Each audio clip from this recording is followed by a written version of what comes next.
लोकसभा रे माननीय प्रधानमंत्री श्रीयुत मोदी जो वक्तव्य रखिथिले जदि आपण माने एई संविधान संशोधन बिल को पास करदेवे अर्थात जो बिल आनी जे सीट संख्या बढ़िबो एवं ता सतरे महिला रिजर्वेशन को जोड़ी देले किंतु महिला रिजर्वेशन बिल 2023 रे पास हो सारी थिला जानी सुनिकी जोड़िले तथापि से कहले जदि ए बिल पास हम ताले क्रेडिट कहीं नेबे नाही अर्थात आमे नबु नाही किंतु जदि बिल पास न हम ताहले आमे क्रेडिट नबु 2029 रे आमे जीतिबो। जो भारतीय जनता पार्टी सबु निर्वाचन को कले बले कौशले विभिन्न उपाय रे छल करिकी बल प्रयोग करी कलर प्रयोग करिकी हो जीतंती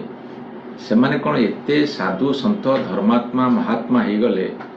जे से कहूले बिलटा पास हो जाऊ आमे क्रेडिट नबु ना अर्थात बिल पास न हो आमे क्रेडिट नबु विरोध दल विरुद्ध रे प्रचार करिवु जनसाधारण कहबू आमे चाहूथलु एमाने करे देले नाही। एही स्पष्ट भाव में प्रमाणित होउची जे भारतीय जनता पार्टी चाहूला जे बिल पास न हो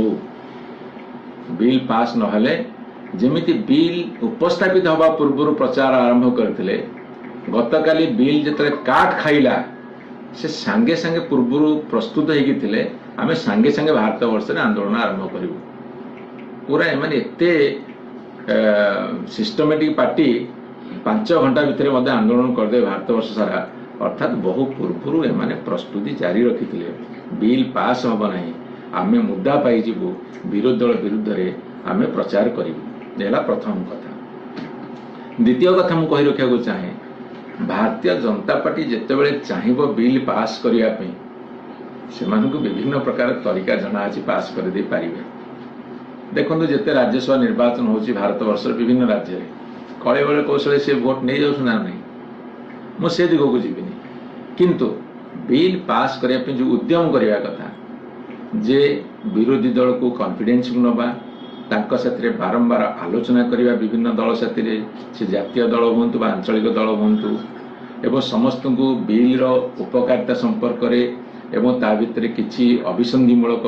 व्यवस्था नाही बा उद्देश्य नहीं से कथा को कन्विंस करिवा एवं समस्त मतामत नहीं बिल को उपस्थापन करिवा थिला केमिति 2023 सेप्टेम्बर 20 तारीख जेतेबेले लोकसभा और राज्यसभा रे महिला संरक्षण बिल पास हैला सेतेबेले 454 वोट पाइथिले लोकसभा रे अर्थात सबु दल सबु राजनीतिक दल Bharatiya Janata party lead NDA एवं तांकर अपोजिशन जेते जातीय दल हो आंचलिक दल हो समस्त भोट अजाड़ी देथिले महिला मानक संरक्षण पाई जदि सेठी से माने भोट देइथिले एठी काहे देलेनी ता विचार करबा उचित। एठी एमानकर उद्देश्य भिन्न थिला जेतोले महिला रिजर्वेशन बिलटा पास हे सारी थिला